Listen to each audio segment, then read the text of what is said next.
Hey you guys, it is officially fall, and to be honest, at the beginning I thought, oh, I did not spend enough time outside in the garden, and it's true, I didn't. I did not do this year, and I should have, but I really do enjoy that fall time.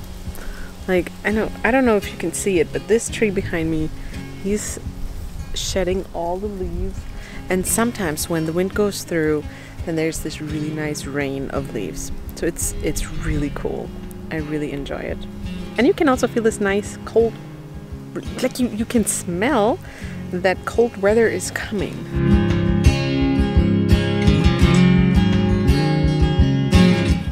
I had a whole week of workshop. Like, it was way too much. 5 days of discussing business topics, like for hours. It drains your energy. And I don't know if I told you on this channel before. Yes, I did. I told on this channel before that I'm a highly introverted person. Being introverted does not mean that you don't like people. So don't get me wrong.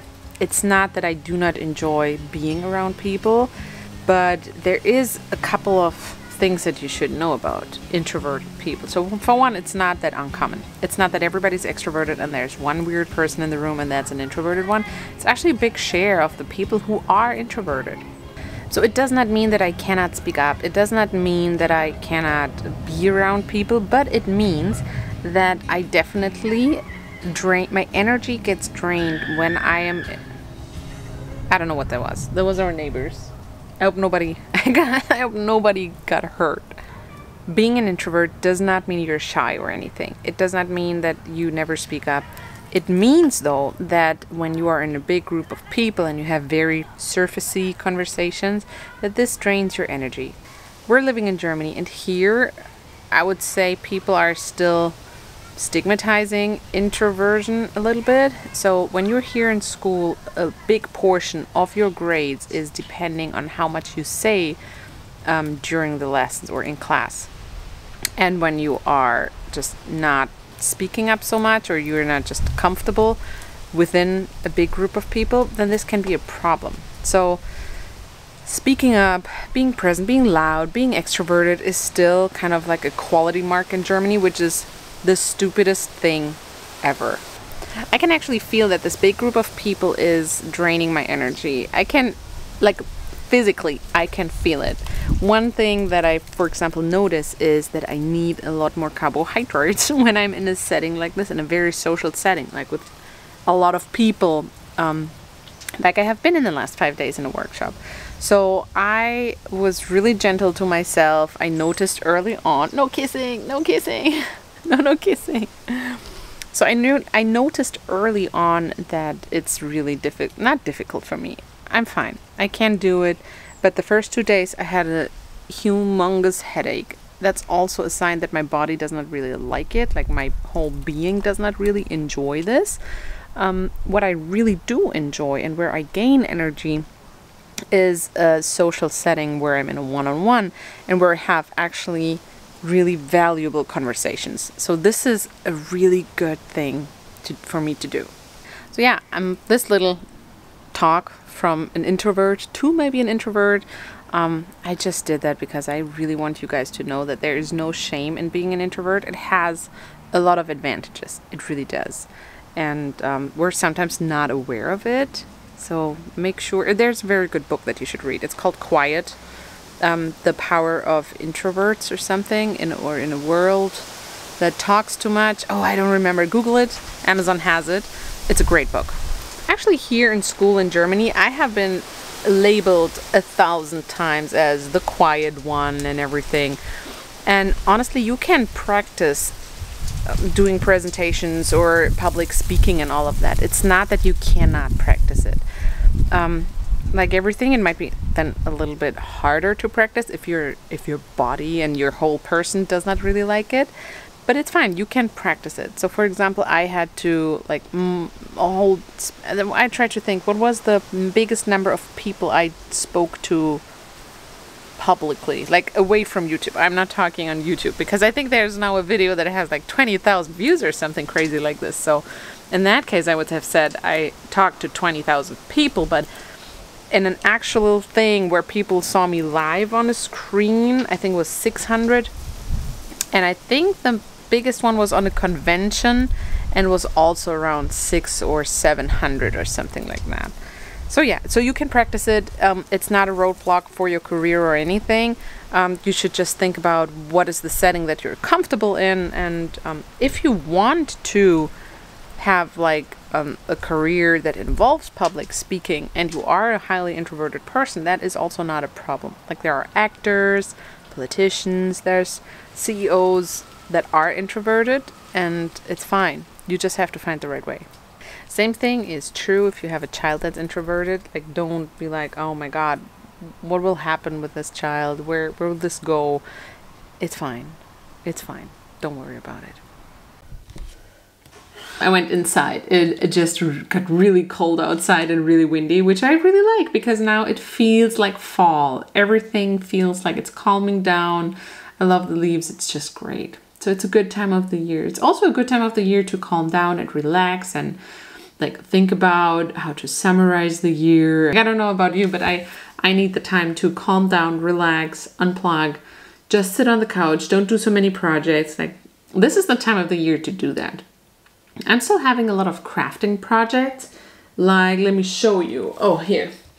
So I have a pretty boring bathroom. It's just big and white. And like I said in my last video about German design, just white and squares and boxes. Like I have the feeling I say that every video. Anyway, I was thinking about how to make it a little bit more fall-ish, autumn-ish. And but I don't want to spend too much money. I mean, it's just a bathroom. It's not like a big thing, like something that I look at all the time, but brush my teeth there and so, you know what a bathroom is for. So anyway, I thought I wanted to incorporate some orange, some fall things and stuff. So what I thought, I just bought Windowcolor. I don't know if you guys know this. So it's basically just two different kinds of color. Let me show you. So it's some kind of contour color that you can use. So you just need some printables, anything like this. So I just printed some pumpkins and also some fall leaves. And what I'm going to do is just putting a transparent plastic foil of some sort on top of it. And then I will make the outlines with the outline paint. And then I have tons of colors here. So I will pick out the fall colors and just fill out or color out, or maybe I let the kids do it. Anyway, I will color in those shapes. That's what I'm trying to say. And then I will just put them on the mirror. I mean, there's a really nice big mirror there, so I think that will look good. And I did not spend too much money on it. So I think it's a good plan.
So, but the other thing that I... Yes, baby? Ghost time. Ghost time? Ghost project. We can make a ghost project. I'm so in for this. But also, what about Halloween decoration? The ghost time is Halloween decoration. Okay, I get the Halloween decoration from the attic, and then you work on your Halloween project, okay? By the way, can I look now? Or is it still secret? Still secret. Still secret? Wait, you let me know when I can look, okay? Yep, and it's definitely not today. Not today? Yeah. Wow, that's a long project.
I brought down all the Halloween decor. Kids are excited. They ripped open the boxes and they were looking at all the things that we put away last year. Oh, sorry, I'm a little bit out of breath. So I stored everything in the attic like you just saw, and now we're going through the Halloween decor. I'm so excited because I also forget a couple of these things that are in there, right? It'll be really cool to go through everything and pick what we should put where and everything. And yeah, the big skeleton, its name is Herbert. I don't know if I have ever said that before, but in case anybody sees that now who has the name Herbert, that's not from you. It's just, we just thought it fits well. Herbert will find a really good place somewhere in the house too. The other big thing that you saw me bringing down was a DIY that I made last year. There is a video in German already on the channel, and I'm thinking about just redoing this video and translating it to English. So maybe I do this because it's the coolest thing I've ever done for Halloween by myself. The rest is more or less purchased over the years, I would say. But yeah, I keep doing more and more DIY Halloween thingies. It's just different kind of decor. If you made it by yourself, it's just yours. It's not store-bought. Nobody else has exactly this one. And the work and the passion and all the creativity that you put in there, that is kind of stored in that object. So that's why I like DIY made things. Like when you did it with your own hands, it's just a different thing. Is there a witch downstairs? Yeah. It's my sweet witch. Let's quickly go through all this stuff. So I have a couple of like homemade, handcrafted pumpkins. Mama. Yes, that was yours. You made this 2 years ago. So then we have, what else is in here? Oh, my papers. Oh no, they're folded a little bit. This is so cool. I show you this again. Bit. Huh? Just a little bit, yeah, but still I have to flatten them a little bit. So these are just like corners that go in the corner of your window, and then the light shines through, which is really cool. It looks nice from the outside. Yeah, tons of light strings. Oh, be careful with the paper stuff. I want to get the bat. Bats, baby skeletons. What's this? Pink? Just, I don't think that belongs in here. Yeah, baby skeletons and some pumpkin. Look. Light chains. Wow, this one's cool too. I bought this one. This one I bought last year. I think this one we had in the kitchen when I remember correctly. Is that right? Yeah. Yeah? And then what's over here? So we have this just like a little table runner. It's more fall than Halloween. And same here, so some pumpkins. Yeah, that is for, yeah, well that's Thanksgiving. That's not so much Halloween. We put this one to the side. What else is in here? Oh, this is all Thanksgiving stuff. This one is Thanksgiving.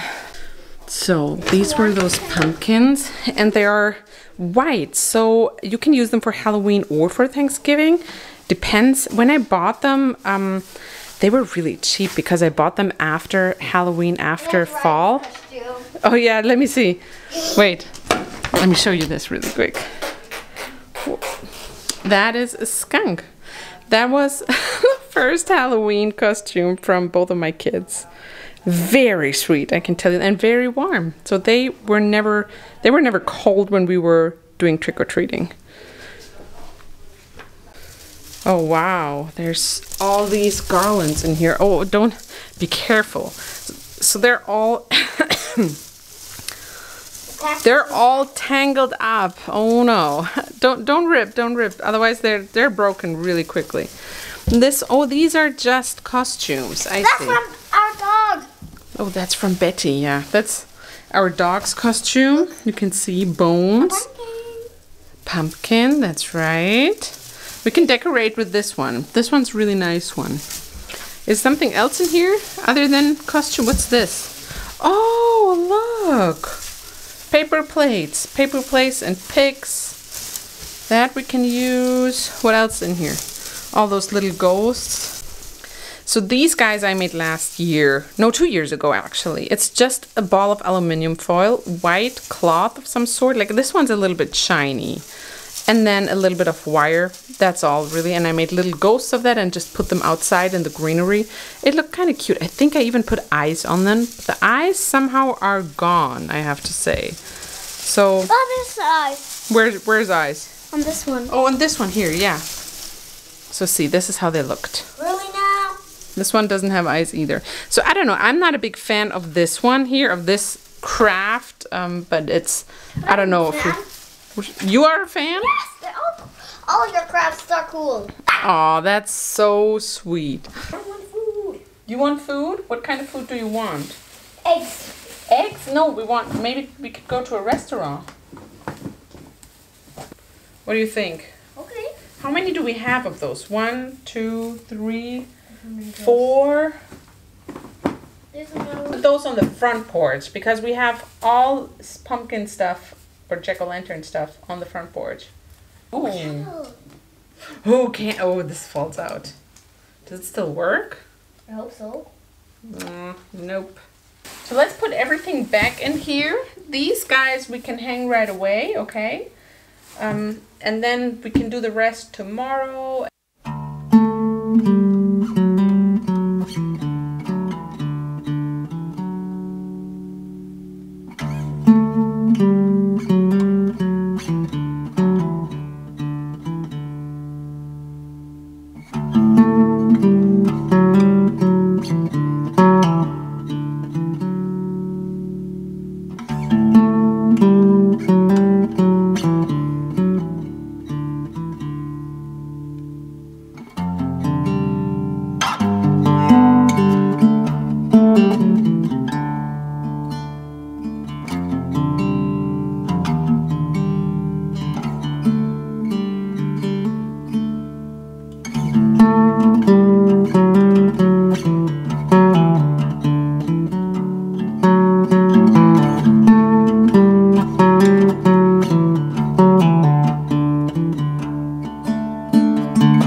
morning, guys. It's another weekend. It's really early. It's completely dark. I don't know why I'm up. I had a very weird dream, to be honest. And I don't know, it was so strange. So I can tell you about it, but it's really, really weird. So I quickly want to bring out some trash, and it started storming so much.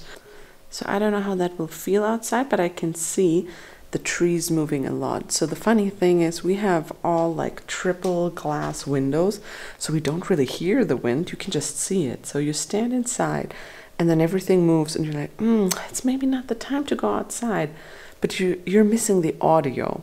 So that's kind of like a funny quirk of this house.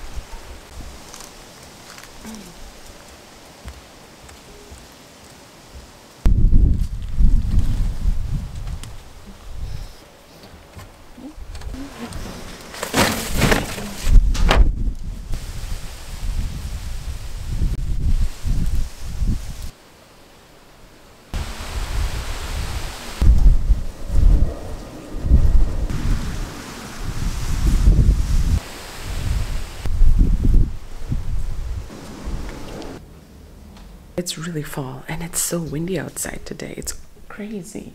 Oh, good morning, Betty. Come here. Come. Come. Good morning, sweetie. Good morning. So I think last time I already showed you what I did here, and I'm still super proud of it. I'm sure you can expect me to talk about it many, many times because I'm so proud of it. But I want to show you one more thing. So I was hanging, and I know that's everywhere on social media, but it's a nice idea, so I did it too, and it's an awesome, it looks great. So I was hanging a lot of electric candles up here, and look at the remote control that they came with. This is the coolest thing. Look, it's a wand. You want to see? 1, 2, 3.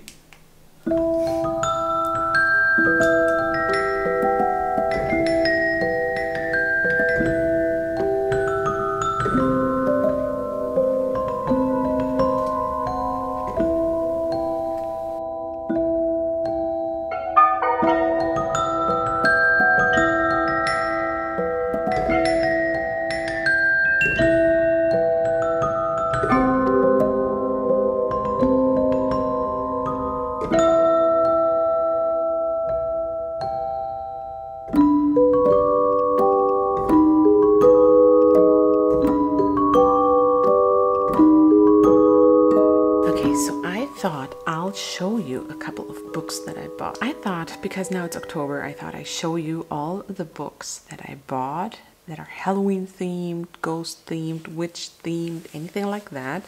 So I have in total 6 English ones and 3 German. I'll just show you what we're reading during Halloween or during spooky season. And I actually do it like this, like I take these books and I put them away after, not exactly on the 31st of October, but or 1st of November, but I take them away, I would say mid of November. Then I put them back in the attic and we will read them next year. I'm not sure about the big ones, like the Scary Harry one is really big, so maybe this one stays a little bit longer just so that we can actually read it. But yeah, so then I will switch them out to Christmas books and things like that. So this is how I'm doing this with these books. These are all kids books. I collected some of them over the years. Some are very specific, like obviously this one here, Trick or Treat in Texas. I bought this in Texas. Obviously, we lived there for a couple of years, and yeah, so it's, I don't know, it might not hit your it might not hit exactly. We also have a Texas themed Valentine's book, which I love. So anyway, I would say we start. The first one I have is an absolute classic, Room on the Broom. I'm sure you heard about it. It's a beautiful story about a witch getting help from different animals and inviting them on her broom to fly with her. Eventually, they all fight together against a big monster that wants to eat witches. So it's a really sweet book about friendship and that you need to be a team, that you need to stick together. It rhymes and it has repetitive sections. That is what my kids really love. Like when you repeat certain things and then they can speak with it, they can repeat it too. So it's very cute. It's not too much text, so you can easily read this at one evening completely from cover to cover. The next one I got is the Winnie and Wilbur book.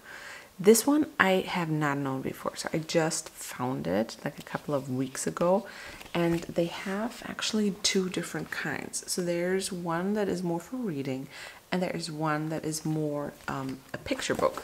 They have tons of stories, and I bought the very first one just to test it out.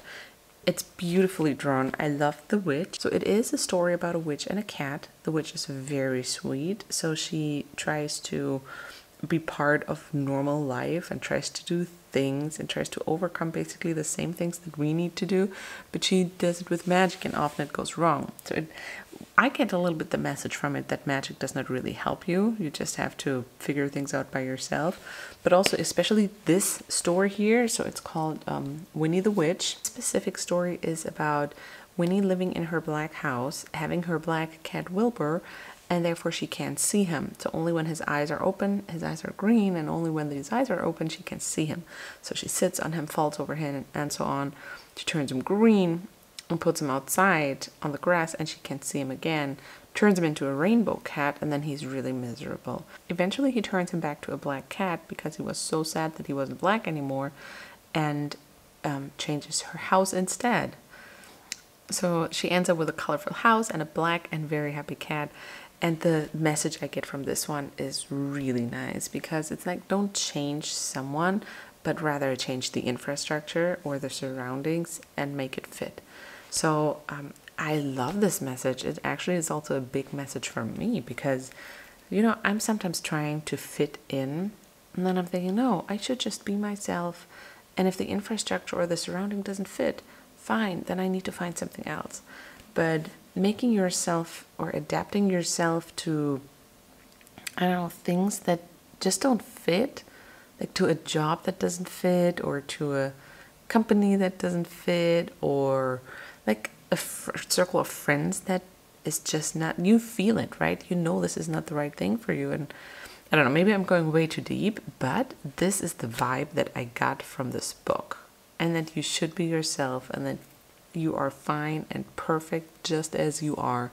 And sometimes you're just in a place where people don't accept that, where people don't like that, and that's fine. Then you just go somewhere else. So the other Winnie book, I just quickly want to show you. These are 4 stories, and there's a lot more text than in the other one. There are some pictures. Actually, it's perfect for me because I have a 3-year-old that loves this one, and I have a 6-year-old that I read this one to. So they kind of have the same books, the same stories, but different levels. So that was really, really nice. I will put all the links of all these books in the description of the video, so you could just go there and look how much they are on Amazon because I completely forgot how much each one was. This book I bought during my time in Texas when we lived there. I think I bought it at Target or so.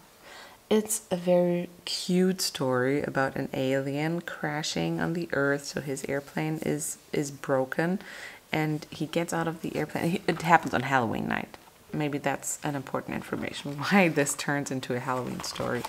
And first he thinks he landed in an area with monsters. Everybody's just super sweet to him and helps him. The alien has some magical powers and uses them to make Halloween even a little bit sweeter. Then they go trick-or-treating, and of course they will not leave you out with some Texas landmarks. Actually, Landa Park, which is right here, this is exactly where we lived. So this is why this means quite a bit to me.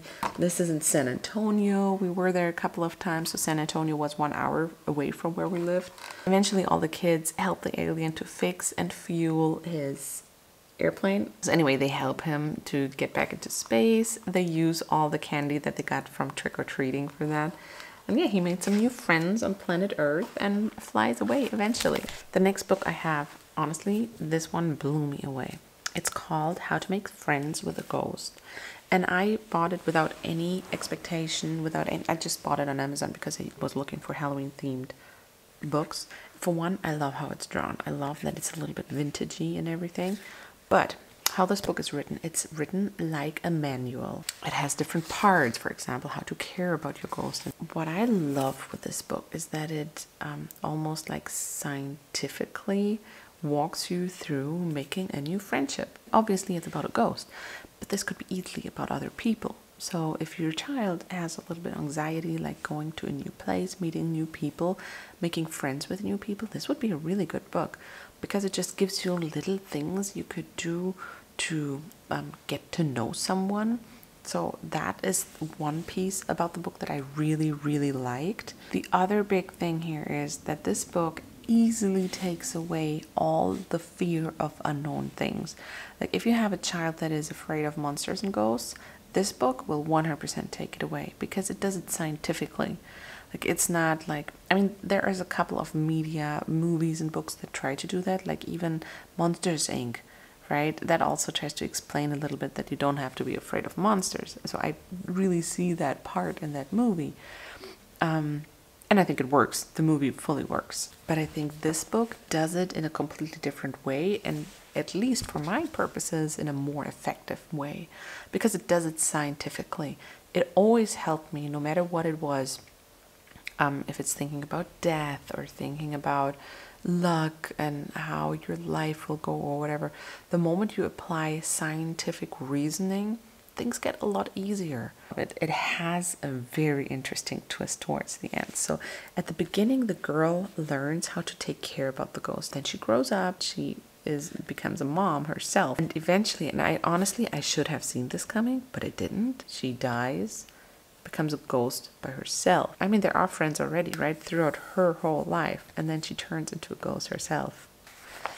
So yeah, and then the story ends with them both being ghosts. So obviously they introduce an idea about death towards your child. So if that is a thing that you don't want to introduce right now, then this book is not for you. At some point you have to talk about it with your child anyway. I started talking about death or introducing the idea and that this exists to my big one at 4 years old. It was after we have seen the movie Up. I don't know if you remember it. It is the older guy that puts all these balloons on his house and flies away. That's a very condensed version of what actually happens in that movie. It has a part where he has his wife, where he meets her. She got sick and eventually she dies. He grows old and stays in that house. Once this woman was gone, my kids were like, where is she? Where did she go? And then I had like kind of the options to just make something up or just say what it is. I decided just to go ahead and say what happened. So I got thousands of questions. So I tried to make it not a big deal, but it is. I mean, how can you talk about death and not show that it's a big deal? I could see in my daughter's face that she was like, what? We are all dying at some point? And then she asked me, will my grandmother die? Will you die one day? Will my papa die one day? And it was, oh, that was horrible to explain to her. And it was pretty bad for 1 or 2 or 3 days. Then it turned actually in the opposite. Then she was asking everyone, when will you die? So it's like, it was really, you could see all these phases. The first one was complete shock. And the second one was more like, okay, I got it now. And then she would ask everyone, really, when will you die? When will you die? Like her grandma brought her home one day and said, she asked me when I will die. I'm like, oh, okay, this is coming from our conversation we had. She just learned about death, so I had to explain this to adults too. So it was a wild week. The last English book I have is this one. It's called Vlad the Fabulous Vampire. It's actually a series of 3. There's a book about a ghost and there's also a matching book about a witch. I haven't read those 2, but if they're just as good as this one, I'll definitely get them. So Vlad is a vampire, and everything is obviously black and gray and everything, but his secret is, you won't see it at the beginning of the book, he has rosy cheeks, and that's a big no-go for vampires. I mean, I didn't know that, but I guess that makes sense. So he's super ashamed of them. He never shows his cheeks because they're rosy. He tries to talk about that a little bit and open up to his friends, but eventually always was too shy. So he never really revealed his rosy cheeks to anyone. So he's kind of miserable because he never shows his true self until he finds another vampire who has pink hair and kind of did the same thing, like hiding it all the time, and then by accident Vlad finds out. It talks a lot about the pressure that people feel when your environment is just not ready for that, didn't expect that, or doesn't like it. One situation that this book reminded me of was when I was in, I think it was 5th or 6th grade, and we had to tell, what is your favorite show? And I don't even remember what the others said, but of course they said like teenager and cool kid stuff and stuff like that. And my favorite show was Murder, She Wrote. Best thing that has ever been on TV. And in Germany it still runs on TV, so like we're always like 30 years behind. And we listened to Nickelback. So anyway, everybody was laughing. It was not as nice as in the book that everybody was appreciative of my being different. No, they were like laughing so hard, and yeah, I was really sad about that. But that was also the point where I was thinking like, should I watch something that I don't like? And you do this step by step, right? This was just a TV show. There are bigger things about you that are different to others. And to be honest, it's just an illusion anyway that all these other perfect people are perfect. They're not. They have their own secrets, their own insecurities and all of that. So the book has just the right message. The book, the Vlad vampire book, really pokes into the right things, goes into the right direction. I love the message. It's extremely important for kids to know about this, that you can be different. You are different anyway. Let's start there. You are different anyway, and test out who you can show. They also said I have 3 German books. I don't know how much you're interested. I will not go as much into detail as I did with the English books. I just wanted to show them to you. And these are these 3. So the first one is called Hella Pepper Cauldron, and it is a full text book. Like, it has some pictures, but it has also a lot of text. So it's for not even first readers. This is a book that I read to my daughter. Here's one thing that you need to know about German kids books. Like, they have so many detailed descriptions. Honestly, I sometimes fall asleep when I read this one. It's just sometimes a little bit too much. Like, the pacing is not right for the age, I would say. So we read short pieces out of it, then we talk a little bit about it. So I cannot just read it through. That might be different when my daughter is 8, 9, 10, 11, 12, something like this. Then this book might be okay. But I just think the pacing is not perfectly right. Content-wise, this book is about a young witch that is interested in the human world. So it has a little bit of an Ariel vibe, right? You're being a mystical being, someone else, and you're interested. So this story is really cute. It's very nice for like young, I would say 10 to 12 should be the right age. I'm reading it to my daughter, especially because I want her to have very good German language. And we're not talking a lot of German at home, but reading books like this like gives her a bigger, just more words. And there's also a lot of words in here that I would never use in my day-to-day language.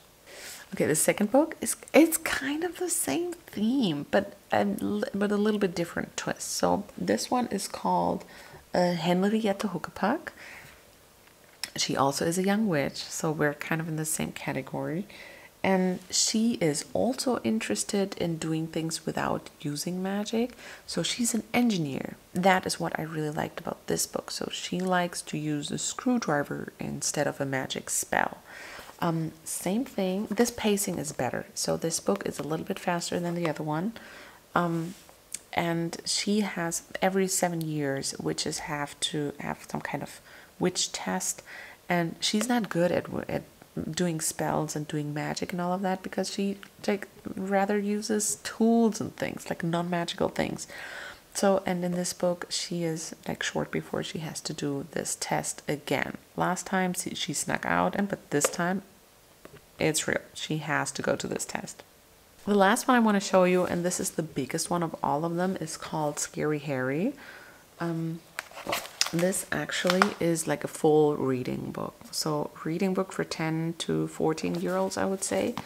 It's about, what is it called? It's like, is he the guy who takes you when you're dying? I don't know. In German it's called the Sensenmann.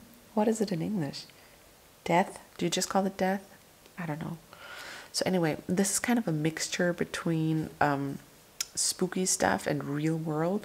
So he has a job, his phone is ringing all the time. So, and Harry has basically the same problems like every other human. Like he has very human-y problems, and that also unspookifies this a little bit.